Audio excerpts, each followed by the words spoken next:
AI summit में कांग्रेस के प्रदर्शन पर जमकर बरसे राज्यसभा सांसद कार्तिकेय शर्मा। रोजगार के अवसर को कलंकित कर रही कांग्रेस, कहा विकास कार्यों को रोकना अफसोसजनक है, विकास कार्य को राजनीति का अखाड़ा ना बनाएं। उन्होंने कहा कि कांग्रेस का व्यवहार देश के भविष्य और युवाओं के हितों के खिलाफ है। हरियाणा बजट पर भी सांसद कार्तिकेय शर्मा ने प्रतिक्रिया दी।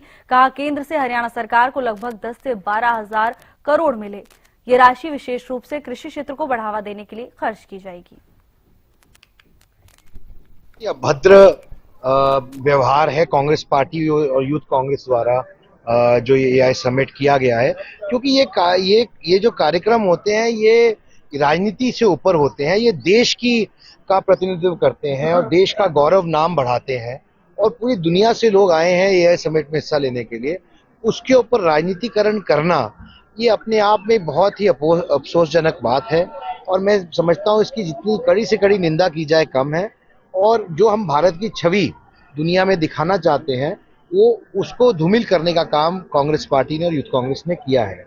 तो मैं समझता हूँ कि बहुत ही अफसोसजनक बात है और देश की युवा पीढ़ी के लिए जो अवसर प्रदान करने के लिए एआई कॉन्फ्रेंस और समिट की गई उसको कलंकित करने का काम कांग्रेस पार्टी ने और यूथ कांग्रेस ने। देखिए, एक बात तो तय है कि अगर भारत को एक विकसित राष्ट्र बनना है और हमें अपनी परिस्थितियों से उभरना है तो हमारे को अपनी एजुकेशन को, अपनी युवा पीढ़ी को, उनके भविष्य को सुनिश्चित करने की और सुरक्षित करने की जरूरत है।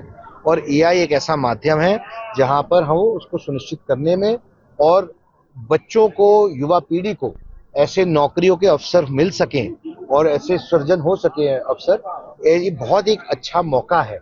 और मुझे नहीं लगता है कि हर बच्चे को सरकारी नौकरी मिल सकती है, इसलिए हमें ऐसी व्यवस्थाएं बनानी है कि हर बच्चे को रोजगार मिल सके और उसके हेतु ये बहुत ही महत्वपूर्ण कदम है। इसका फायदा हमारी युवा पीढ़ी को मैं मानता हूं कि लगभग 10 से 12,000 करोड़ रुपए इनडायरेक्टली हरियाणा सरकार को मिले हैं, एग्रीकल्चर सेक्टर को और अनेक सेक्टरों के अंदर, खासकर डेटा सेंटर के अंदर भी जो एआई से जुड़ा हुआ है। एक बहुत बड़ी घोषणा की गई है जिसका फायदा सीधे तौर पे पूरे हरियाणा को मिलेगा और हरियाणा वासियों को मिलेगा, क्योंकि अगर वो हमारे यहाँ फ्यूचर डिपार्टमेंट गठित हो चुका है, डेटा सेंटर पॉलिसी बन चुकी है, उसके बाद केंद्र सरकार के समन्वय के साथ ये जो इनकम टैक्स पे एग्जेम्पशन दी गई है, हरियाणा में डेटा सेंटर आके लगेंगे और उसका फायदा आम जन को मिलेगा।